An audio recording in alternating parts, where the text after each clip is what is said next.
Written in Narok Part 2.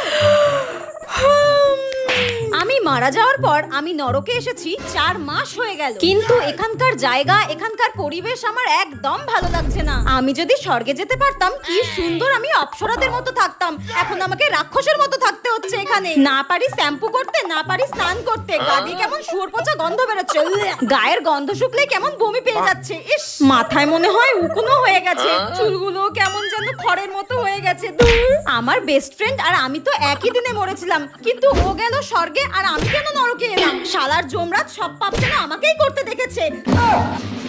আমি নরকে হাঁটাহাঁটি করছিলাম, তখনই হঠাৎ আমার বেস্ট ফ্রেন্ডকে দেখতে পেলাম আর ওকে জিজ্ঞাসা করলাম, কি রে তোর তো স্বর্গে যাওয়ার কথা ছিল, তুই নরকে এলি কি করে? আমি তো এতদিন জানতাম তুই স্বর্গে গেছিস। আমার বেস্ট ফ্রেন্ড তখন বলল, না রে আমি এতদিন নরকেই ছিলাম, নরকের ওই কুয়োতে আমাকে বেঁধে রেখেছিল এতদিন। আমার বেস্ট ফ্রেন্ডের এই কথা শুনে তো আমি ভীষণ খুশি হয়ে গেলাম আর হাসতে